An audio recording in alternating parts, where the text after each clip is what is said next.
हम सब एक स्टार्टअप कंपनी निकिटून के लिए काम करते हैं। निकिटून? वो जो कार्टून बनाती? जी। आप लोग हैं कौन और यहाँ पे क्या कर रहे हैं? निखिल सर हमारे बॉस थे। उन्हें यूएस से एक बहुत बड़ी कंपनी का ऑफर आया था। तो इतने खुश थे। इनफैक्ट हमारे साथ सेलिब्रेट करने के लिए उन्होंने ये पार्टी रखी और 2 दिन बाद तो वो यूएस से भी जाने वाले थे, लेकिन पता नहीं है सब कैसे।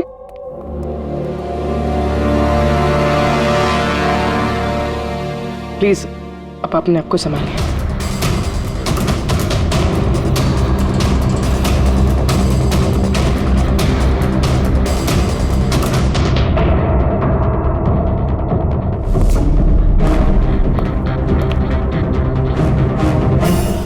थोड़ा अजीब लग रहा है सर, इतने सारे वार हुए हैं इस पे, ये हिला तक नहीं, कुछ स्ट्रगल वगैरह नहीं किया इसने?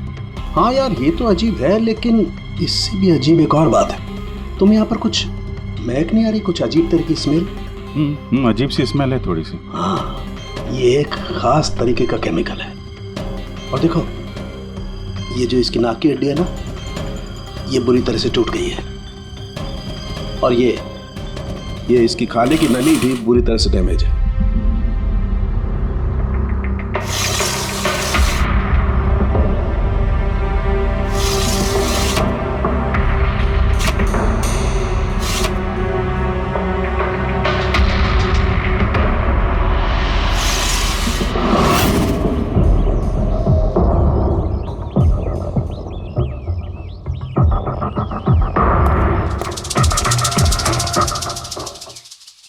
खून पूरी प्लानिंग के साथ ही है गया।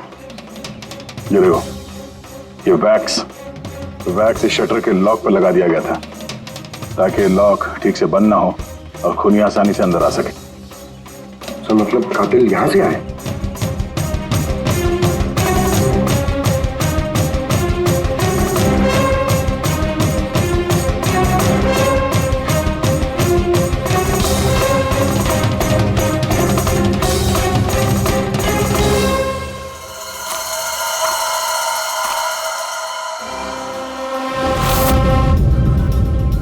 पंकज,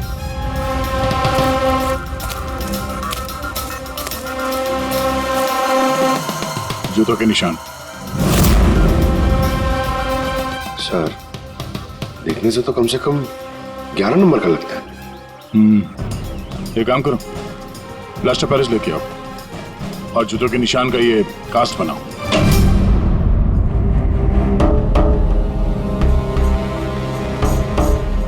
सर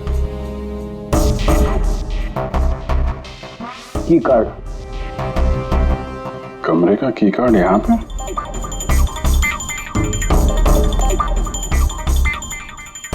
कार्ड तो पहले से है।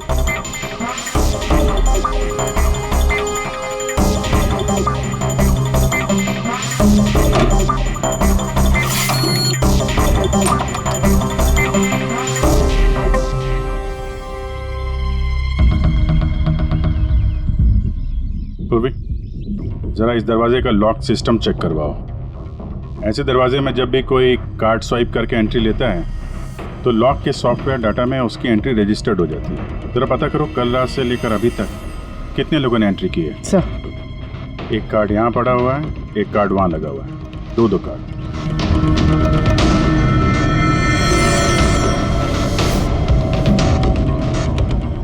इतनी बड़ी लापरवाही! आप की कार्ड कैसे खो सकते हैं? आपको पता है कि आपकी इस लापरवाही की वजह से हमारे होटल का कितना नाम खराब हो रहा है? मैडम, मैं मास्टर की हमेशा संभाल कर ही रखता हूँ और कल मैंने जब सारे कमरे साफ किए तब भी मेरे पास ही थी, लेकिन जब मैं कीर्ति मैडम का रूम क्लीन करने गया उसके बाद से मिल ही नहीं रहा। पता नहीं कहाँ गिर गई। कहीं ये तो नहीं है वो मास्टर कार्ड? नहीं सर, ये वो मास्टर कार्ड नहीं है। कमाल है, आपने एक झलक में पहचान लिया ये वो कार्ड नहीं है। सर जो हमारे मास्टर कार्ड्स होते हैं उन पे लिखा होता है मास्टर कार्ड्स और वो वाइट कलर के होते हैं। और सर ये तो एक नॉर्मल की कार्ड है, ये हम सिर्फ अपनी गेस्ट को अलॉट कराते हैं। आई सी। अच्छा ये अपना निखिल के कमरे में कोई और भी रह रहा था क्या? नहीं सर, वो अकेले ही रह रहे थे। तो फिर उनके कमरे में 2 की कार्ड कैसे? 2 की कार्ड्स? सर एक मिनट, मैं अभी पता करके बताती हूँ। जरा चेक करना कि मिस्टर निखिल के नाम पे एक और कार्ड इशू हुआ था। हाँ ma'am, duplicate card. Oh yes sir, याद आया मुझे, कल ही मिस्टर निखिल ने हमसे एक डुप्लीकेट की कार्ड बनवाया था, क्योंकि उन्होंने हमसे बोला था कि उनका जो ओरिजिनल की कार्ड है वो उनसे कहीं खो गया था। लेकिन एक कार्ड तो उनके कमरे के सॉकेट में लगा हुआ है, और ये दूसरा कार्ड तो वहाँ ज़मीन पे पड़ा मिला। आई डोंट नो सर, उन्होंने तो हमें यही बोला था कि उनका की कार्ड खो गया है। कोई बात नहीं, थैंक यू।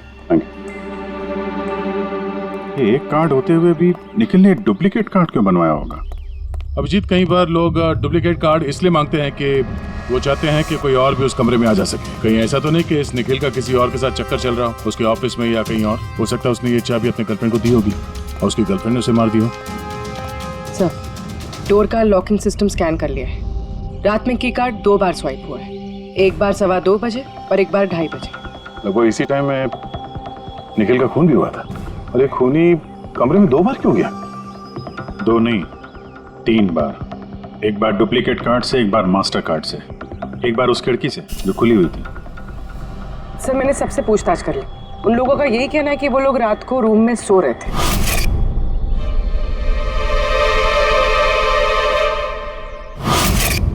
सब लोग सो रहे थे, तो फिर वो 3 लोग कौन है जो निखिल के कमरे में घुसे थे? और उनमें से कातिल कौन है? इसके सीने पर ये जो घाव के निशान है, इससे ये बात तो पक्की साबित होती है कि इसे किसी तेज धारदार चाकू से मारा गया है। तो हमारा पहला मर्डर वेपन हुआ एक तेज धार वाला चाकू। मैंने तुम्हें बताया था तो ये इसकी ये नाक की हड्डी टूट गई है और इसकी ये खाने की नली भी एकदम डैमेज हो गई है। हा? ये सब कुछ बताते हैं कि किसी चीज से इसका मुंह दबा के इसका दम घोटा गया। एग्जैक्टली। और ये किया है किसी ने इस तकिए से, क्योंकि इस तकिए के रेशे मुझे इसके नाक पर और यहाँ इसके गले पर और चेहरे पर मिले हैं। तो हमारा मर्डर वेपन नंबर 2 हुआ ये तकिया। अभिजीत, याद है कमरे में जब दाखिल हुए थे तो मैंने तुमसे कहा था कुछ अजीब सी महक आ रही है? हाँ, आपने बोला था वो कुछ केमिकल की बू जैसे। एग्जैक्टली अभिजीत, और वो केमिकल है डायबिटीज की दवाई, जो डायबिटीज के पेशेंट अक्सर इंजेक्शन के जरिए लेते हैं। ये देखो यहाँ। मुझे नहीं लगता इसको डायबिटीज थी। ये जो इंजेक्शन है ये किसी नौसिखिए ने दिए हैं। उसने डायबिटीज की दवाई इसे सिर्फ मारने के लिए दी है। सर, कहीं वो केमिकल तो नहीं जो डायबिटीज के मरीजों के लिए तो दवा है, लेकिन अगर नॉर्मल इंसान को इसका ओवरडोज दिया जाए तो उनकी जान भी जा सकती है। एग्जैक्टली। इन तीनों तरीकों में से किसी एक तरीके से इसे मारा जा सकता था, तो फिर खूनी ने तीनों तरीकों का इस्तेमाल क्यों किया इसे मारने के? क्योंकि कातिल भी एक नहीं 3 है। क्या? चलो मान लेते हैं कि इस आदमी को 3 अलग अलग तरीके से मारा गया है, तो अब पता कैसे चलेगा कि किस तरीके की वजह से इस आदमी की मौत हुई? यही सबसे बड़ी गुत्थी है बॉस, इसे सुलझाना भी बाकी है। तो ये पार्टी खुद निकल नहीं दी थी? जी सर, एक्चुअली उसे यूएसए से एक बहुत अच्छी जॉब ऑफर मिली थी, तो बस उसी को सेलिब्रेट करने के लिए उसने हम सब के लिए ये गेट टुगेदर रखा था। पूरा स्टाफ, निखिल का पूरा स्टाफ आया था यहाँ पे? जी, निखिल सर की टीम के सभी लोग यहाँ मौजूद हैं। निखिल ने अपने रूम की डुप्लीकेट की बनवाई थी, जबकि उसके पास ओरिजिनल की भी थी। इसके बारे में कोई कुछ जानता है? जी मैम, इसके बारे में तो हम कुछ नहीं जानते। अच्छा, उसका किसी के साथ कोई अफेयर चल रहा था? अफेयर? निखिल का तो एक ही अफेयर था। किसके साथ? अपने काम के साथ सर। वो इतना मनी माइंडेड और एम्बिशियस था कि हर वक्त सिर्फ काम काम और काम। अच्छा, निखिल की मौत हुई तो आप लोगों को कब पता चला, कैसे पता चला? एक्चुअली सर, कल रात में पार्टी के बाद बहुत हंगामा हो गया था, तो सुबह हमने सोचा कि एक बार जाके निखिल से सब कुछ सॉर्ट आउट कर लेते हैं। तो जब उसके रूम में गए, हमने काफ़ी देर तक दरवाज़ा खटखटाया, पर सर जब काफ़ी देर तक खटखटाने के बाद भी दरवाज़ा नहीं खुला तो फिर हमने हाउसकीपिंग वालों से पूछा, पर उनके पास ही मास्टर की कार्ड नहीं था। सर, मैंने फ़ोन भी ट्राई किया था, पर उनका फ़ोन भी नहीं लग रहा था। और सर, जब फाइनली मैनेजर ने आके मास्टर की से दरवाज़ा खोला तो हमने अंदर जाके देखा कि निखिल की लाश पड़ी हुई थी। कल रात पार्टी हुई, हंगामा हुआ और खून भी हो गया। कहानी थोड़ी लंबी लग रही है, आराम से बैठ के सुनते हैं।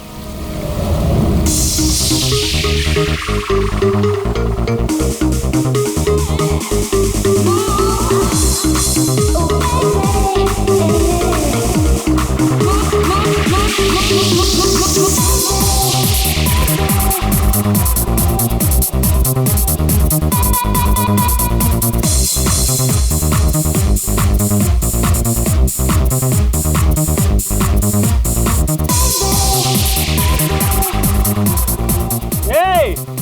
Everyone, I want to raise a toast here. A toast for the boss. Nikhil. Congratulations, man. यार, इतनी बड़ी जॉब लग गई तेरी यार. थैंक्स. सिर्फ थैंक्स. अरे तो बोलना क्या चाहिए तुझे? मुझे मेरा हक चाहिए जो तूने मारा है. इनफैक्ट हम सबका हक. बोल भैया. हाँ, ये जो तो यूएस की जॉब पे तो चल रहा है ना, ये अपॉर्चुनिटी तेरे को हम सबकी वाट लगा के मिली है. अब तो लिमिट क्रॉस कर रहा है. अच्छा, लिमिट उसने नहीं, लिमिट तूने क्रॉस किया. निखिल समझा? ये क्या बकवास कर रहे हो तुम लोग? बकवास नहीं है, बिल्कुल सच है ये. तेरी डील के पेपर्स यूएस की कंपनी के साथ मैंने देखे हैं. यूएस की कंपनी ने निकिटून यानी हमारी कंपनी को फंड ऑफर किया था, लेकिन तूने हम सबकी मेहनत मार के खुद मजे लेना चाहता है. मनोज याद है? मनोज इसका एक कॉलेज में दोस्त हुआ करता था. Manoj The guy was really intelligent, very intelligent. उस बेचारे ने अपनी मेहनत से कुछ सॉफ्टवेयर बनाए थे, लेकिन एन भाई साहब ने उस बेचारे की मेहनत से बने हुए सॉफ्टवेयर कंपनी को बेच डाले. लेकिन वो ठहरा भोला इंसान इस सदमे को बर्दाश्त नहीं कर पाया और उसने सुसाइड कर दिया. कुछ याद आया निखिल? ओह, तो इतनी जलन भरी है तुम्हारे अंदर. अगर ऐसी बात है तो मेरे साथ बिजनेस ही क्यों किया? है कोई जवाब? नहीं, मैं बताता हूँ. क्योंकि तू एक बहुत बड़ा लूजर है. इनफैक्ट तू अकेला नहीं, तुम सब सारे बहुत बड़े लूजर हो. पार्टी खत्म, चलो निकलो यहाँ से. Get lost. तेरी पार्टी में जाना कौन जा रहा है? बकवास कर रहा है. चलो यहाँ से. हमारे पैसे की पार्टी है ये. आप सब लोग ठहरे कैसे थे? अलग अलग कमरों में? सर, सीनियर मैनेजमेंट के 4 लोग सिंगल रूम्स में रुके थे, यानी कि मैं, जोसेफ, अरुण और खुद निखिल, और बाकी के 2 लोग रूम शेयर कर रहे थे. सर, एक में जया और प्रीति, एक में शारदा और कीर्ति, और एक में अभय और सैम. आप लोग अपने कमरे में गए तो फिर बाहर नहीं आए? लेकिन पार्टी तो जल्दी खत्म हो गई थी ना, तो आप सब लोग अच्छे बच्चे की तरह अपने अपने कमरों में जाके सब सो गए? हाँ सर, वो मैं और शारदा पूरी रात बातें करते रहे, क्योंकि पार्टी में जो कुछ हुआ था वो हमारे माइंड से निकल ही नहीं रहा था. हाँ सर, हम तो रूम में ही थे, तो करीब 4-5 बजे तक तो बात ही कर रहे थे. सर मैं तो कुछ करने की हालत में नहीं था.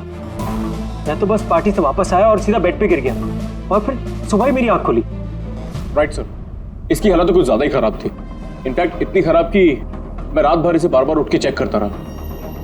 सर, मैं तो तुरंत सो गई थी. और हाँ, प्रीति रात में ऑनलाइन थी. हाँ सर, मैं अपने बॉयफ्रेंड के साथ वीडियो कॉल कर रही थी. वो लंदन में है तो हमारा टाइम जोन अलग है, तो हम हर रोज 3-4 बजे तक बात करते हैं. आप चाहे तो मेरा कॉल लॉग चेक कर सकते हैं. और जोसेफ कहाँ है? जोसेफ? वो तो आई थिंक सर रात की पार्टी के बाद से ही गायब है. क्या मतलब गायब? सर, रात को पार्टी में वो हमारे साथ ही था, फिर हम सब हमारे रूम में चले गए, लेकिन पता नहीं सर वो कहाँ चला गया. और जब सुबह ये सब हो रहा था तो मैंने उसे फ़ोन भी किया, लेकिन सर उसका फ़ोन लगा नहीं. फिर मैंने जाकर रिसेप्शन पे इंक्वायरी की तो पता चला कि वो रात को ही कहीं निकल गया. एक आदमी का खून हो गया और एक आदमी गायब है, और ये बात तुम लोगों ने हमें बताई नहीं अभी तक. आप लोग जा सकते हैं, चलिए.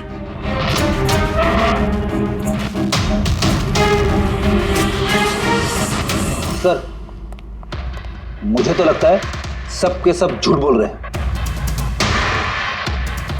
जब तक असली कातिल सामने नहीं आ जाता, ये सब शक के घेरे में है. भाई, इसके सीने पर जो ये घाव के निशान है ना, ये भी अपने आप में एक गुत्थी है.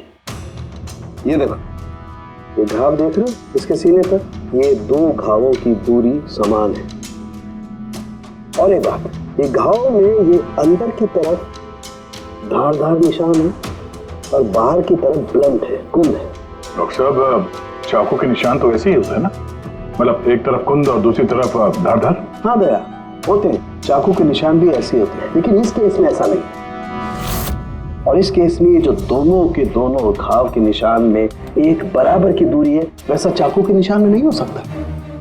तो मुझे लगता है ये घाव किसी कैंची के हैं, कैंची जिसमें धारदार हिस्सा अंदर की तरफ होता है और ब्लंट हिस्सा बाहर की तरफ होता है। और ये कैंची भी कोई साधारण ऐसी वैसी कैंची नहीं है। सर ये कैंची बाहर गार्डन में बुशेस में मिली है।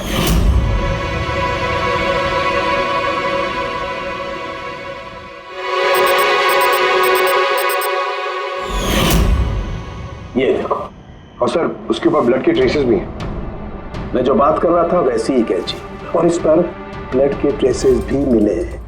हो सकता है खूनी ने इस कैंची से ही वार किया। यस, एक बात और, ये वार करने वाला कोई लेफ्ट हैंडर था।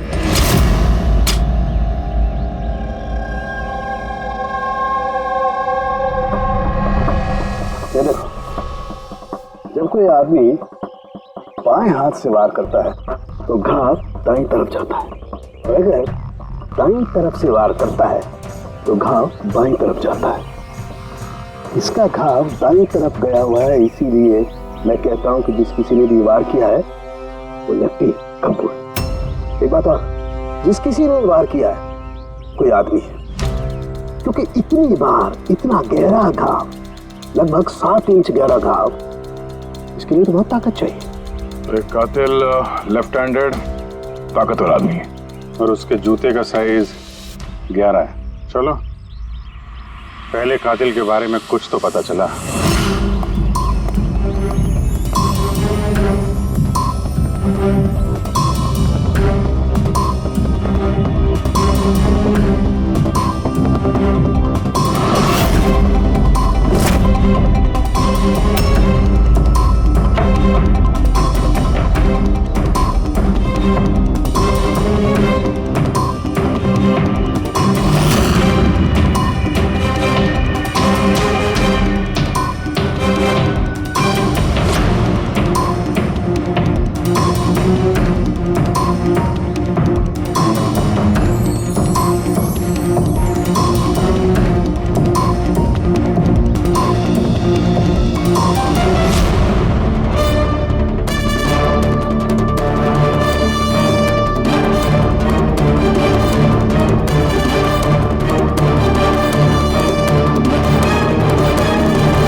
सर दोनों, अरुण और अभय, लेफ्ट हैंडेड।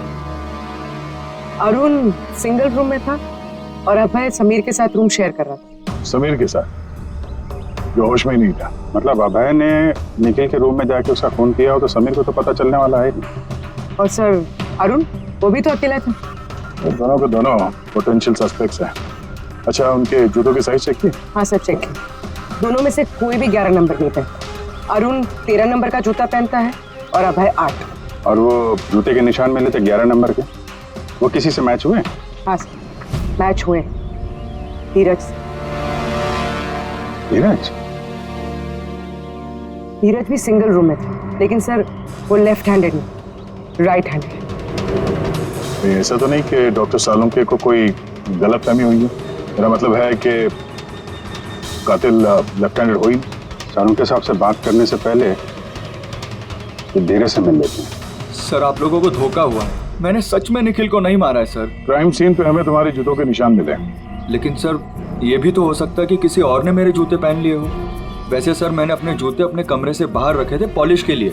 लेकिन तुम कमरे में अकेले थे और इस बात का तुम्हारे पास कोई सबूत भी नहीं है। सर वो शारदा। शारदा? शारदा क्या? एक्चुअली शारदा और मेरा अफेयर है और ये बात हम किसी को बताना नहीं चाहते थे, लेकिन सर शारदा मेरे साथ मेरे रूम में ही थी। तो शारदा ने कहा कि वो अपने कमरे में थी कीर्ति के साथ। सर वो तो बचने के लिए उसने झूठ कहा था, क्योंकि कीर्ति ही सिर्फ ऐसी थी जो हमारे अफेयर के बारे में जानती थी। इनफैक्ट कीर्ति ने ही हमें एनकरेज किया था। धीरज सच बोल रहा है, मैं उसके साथ उसके रूम में थी। सर अगर इसकी थियरी सही है और सच में किसी ने इसके जूते पहनकर कत्ल किया हो सकता है। ये घास और मिट्टी इस जूते के अंदर गए कैसे? कुछ तो है जो हम लोगों से छूट रहा है।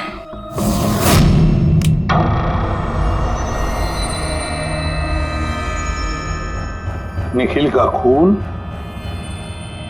अभय कर सकता है। अभय? हाँ। कैसे सर? जरा सोचो पूर्वी। अरुण जिसके जूतों की साइज 13 है, इसलिए अरुण धीरज के जूते नहीं पहन सकता क्योंकि धीरज के जूते की साइज 11 है। अरुण के पैर धीरज के पैरों से बड़े हैं। मगर अभय जिसके जूतों की साइज 8 है, मतलब जिसके पैर छोटे हैं, वो धीरज के जूते पहन सकता है। अभय धीरज के जूते पहनकर निखिल का खून कर सकता है। अब रही बात उस निशान की, जब भी कोई छोटे पैर का आदमी बड़े पैर वाले जूते पहनकर चलने लगता है तो अपने शरीर का बैलेंस संभालने के लिए वो अपने बॉडी का प्रेशर, वजन का प्रेशर जूतों के आगे की तरफ देता है और इसीलिए निशान भी वैसे आते हैं। समझ गए? जरा अपने जूते पूर्वी को दो, चल के दिखाओ।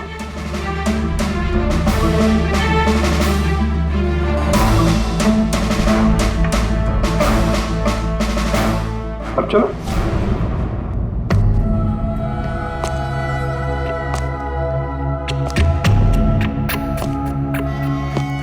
हाँ सर, बैलेंस संभालने के लिए मुझे अपना प्रेशर आगे डालना पड़ रहा है। हाँ, इसीलिए वहां पे जो हमें जूतों के निशान मिले थे वो आगे की तरफ दबे हुए थे। मतलब 3 कातिलों में से एक कातिल है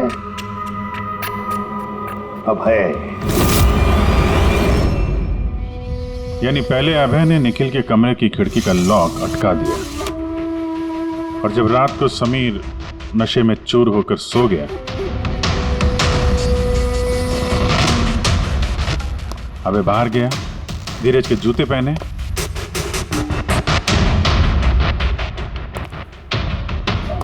बगीचे से कैंची उठाई, धीरज के कमरे में गया और उसका खून कर दिया।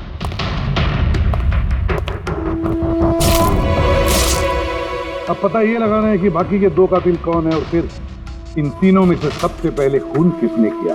बस इतना खुश होने की जरूरत नहीं है कि केस अभी सॉल्व नहीं हुआ।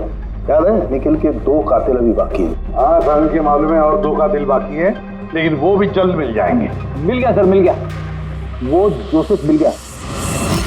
ये सच है सर, मैं रात को रिसोर्ट से चला गया था क्योंकि सर मुझे डायबिटीज़ है और मुझे दिन में 3 बार डायबिटीज़ के इंजेक्शन लेने पड़ते हैं सर।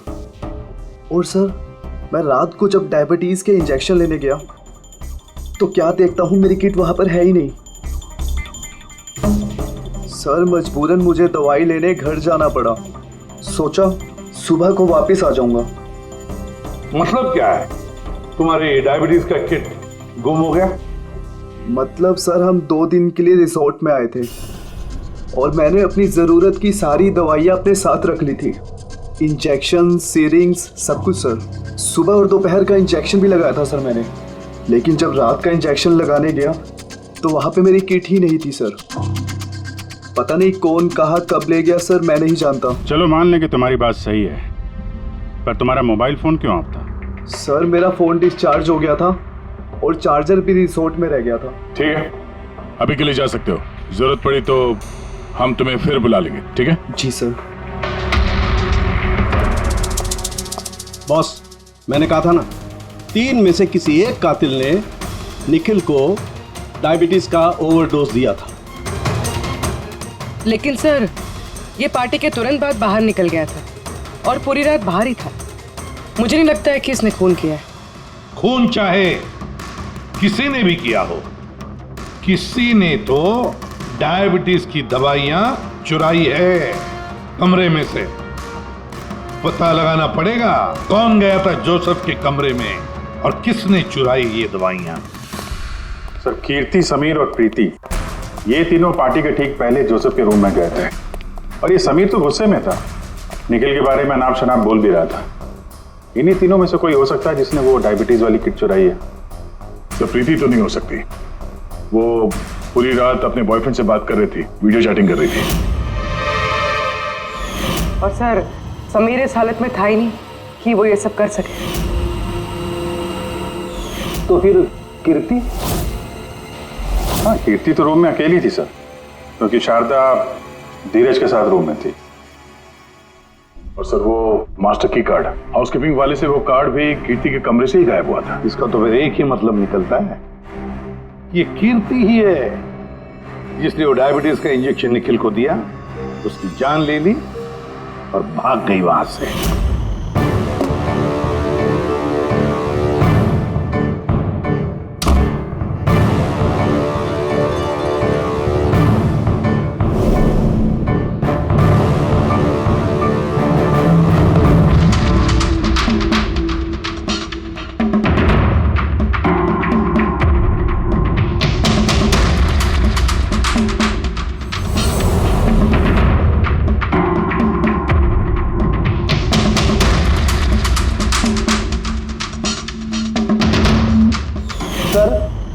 तो मिल गए, अब ये तीसरा खूनी वही है ना जिससे निखिल का चक्कर, अब मेरा मतलब है जिसे निखिल ने डुप्लीकेट की कार्ड दिया था। तीसरा खूनी वो है जिसने तकिए से निखिल का दम घोटा, उससे उसकी नाक और सांस की नली टूट गई। लेकिन सर ये है कौन? मैं बताता हूँ वो तीसरा आदमी कौन था। तीसरा खूनी वो है जिसने तकिए से निखिल का दम घोटा, उससे उसकी नाक और सांस की नली टूट गई। लेकिन सर ये है कौन? मैं बताता हूँ वो तीसरा आदमी कौन था। खून में जिस तकिए का इस्तेमाल किया गया था उस तकिए को मैंने बहुत बारीकी से चेक किया। अरे वैसे तो कपड़े पर से फिंगरप्रिंट उठाना बहुत ही मुश्किल काम है, प्रैक्टिकली नामुमकिन है, लेकिन अभी फिलहाल विदेश में एक नई टेक्निक का इस्तेमाल करने लगे जिसकी वजह से पॉसिबल हुआ। इसमें स्वर्ण भस्म का इस्तेमाल करके स्वर्ण भस्म वगैरह छोड़ दे यार, सिर्फ इतना बता तकिए पर से तूने फिंगरप्रिंट उठाए? मैंने कोशिश की लेकिन नहीं। तो फिर ये सब कहानियां क्यों सुना रहा है अगर कुछ मिला नहीं है तो? ये किसने कहा कुछ भी नहीं मिला? तूने तो अभी कहा। नहीं मैंने ये कहा फिंगरप्रिंट्स नहीं मिले। बॉस फिंगरप्रिंट नहीं मिलने के बावजूद मुझे तकिए पर से बहुत कुछ मिला है। एक तो मुझे उस तकिए पर से किसी की चमड़ी के बहुत छोटे छोटे रेशे मिले जिसे मैंने डीएनए टेस्ट के लिए भेज दिया। और उस तकिए को जब मैंने और ज्यादा चेक किया तो मुझे उस पर से मिला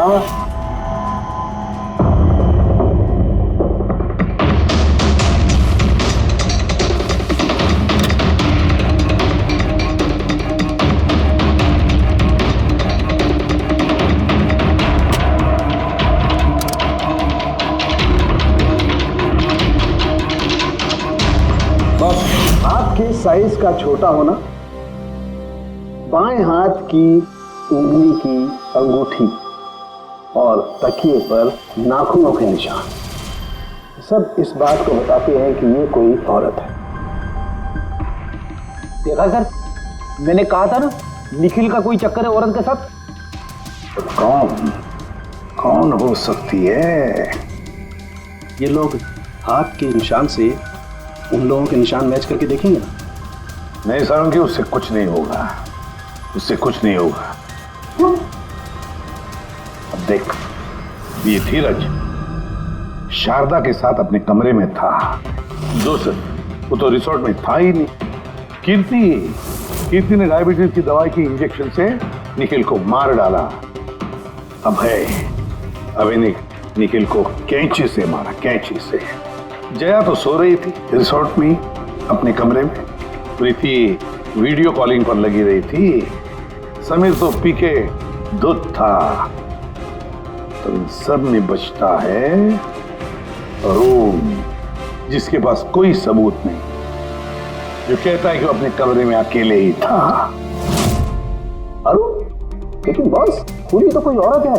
तभी तो सारंगे, तभी तो इनमें से किसी के भी हैंडप्रिंट्स मैच नहीं होंगे, किसी के भी हैंडप्रिंट्स मैच नहीं होंगे, क्योंकि कातिल इनमें से कोई है ही नहीं, इनमें से कोई है ही नहीं, वो तो कोई और ही है। और मुझे मालूम है वो कौन है।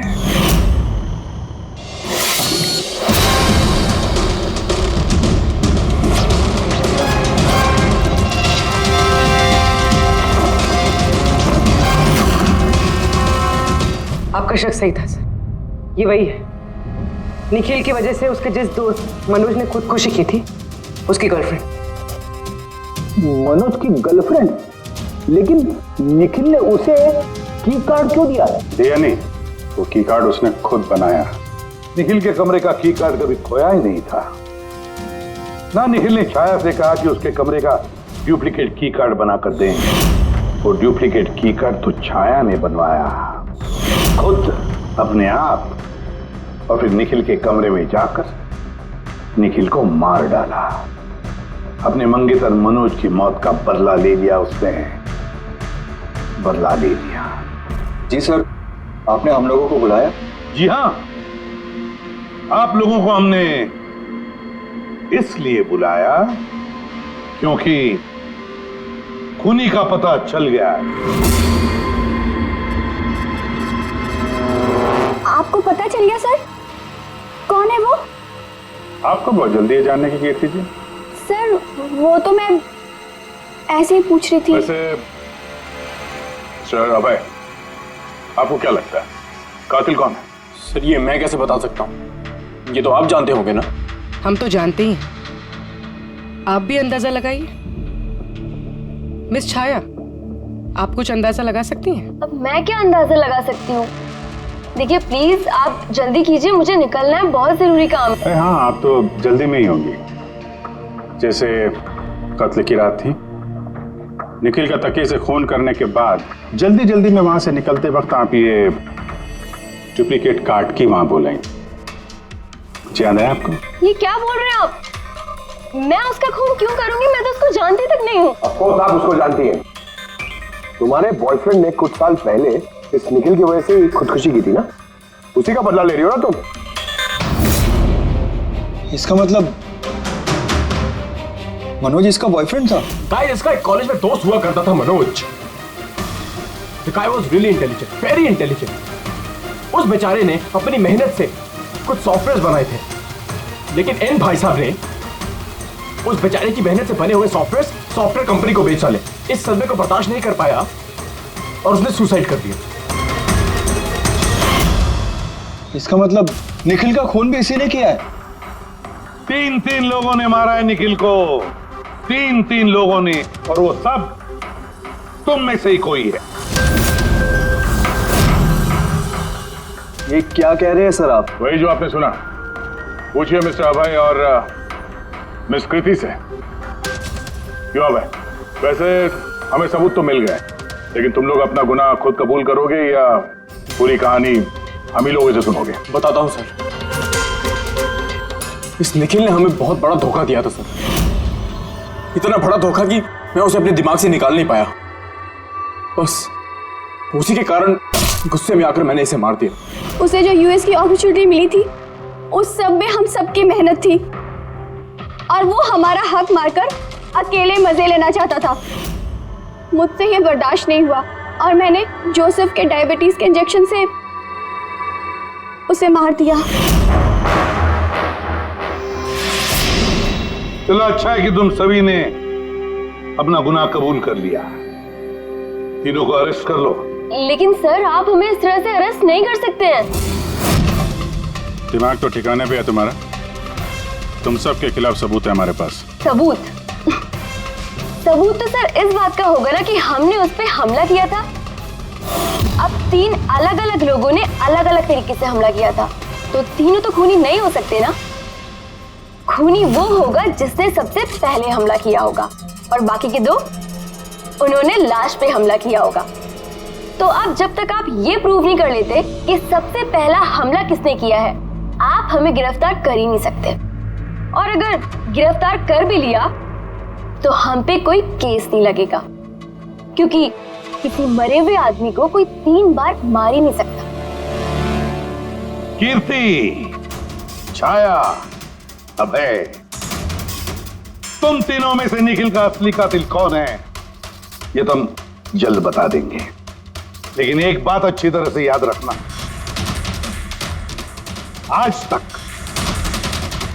कोई भी गुनहगार हमारे इस पंजे से बचा नहीं है। अच्छी तरह से याद रखना।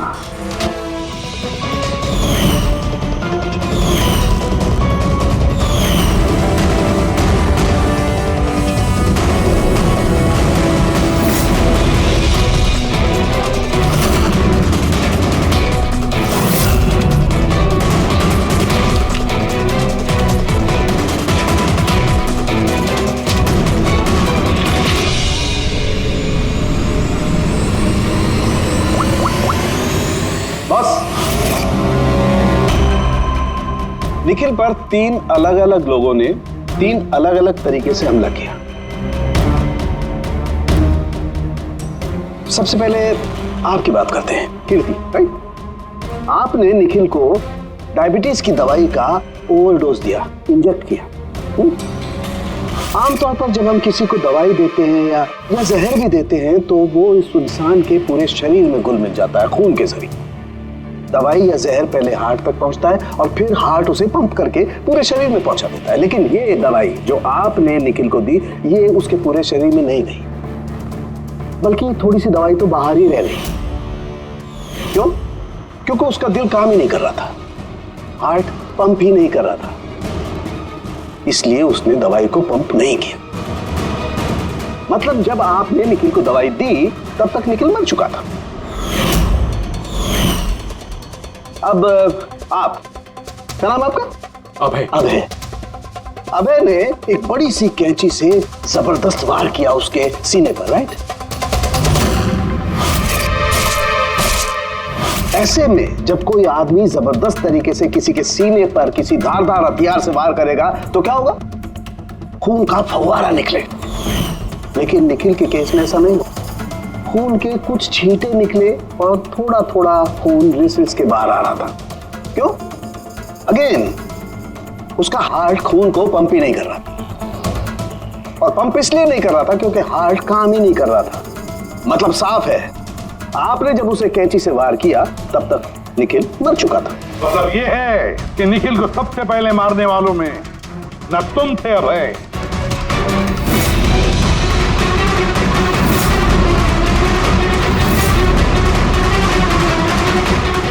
और ना तुम थी कीर्ति। निखिल को पहले मारने वाली थी छाया। निखिल की जान ली छाया ने, तकिया मुंह पर दबाकर उसका दम घोटकर। क्यों छाया, और कोई सबूत चाहिए तुम्हें? सब कुछ साफ है। अबे तुम्हें और कीर्ति, तुम्हें खून करने की कोशिश की जुर्म में तुम दोनों को कम से कम 7-8 साल की सजा तो होगी ही होगी। और छाया, तुम्हें निखिल की खून की जुर्म में जिंदगी भर जेल की सलाखों के पीछे सड़ना पड़ेगा। जिंदगी भर जेल की सलाखों के पीछे।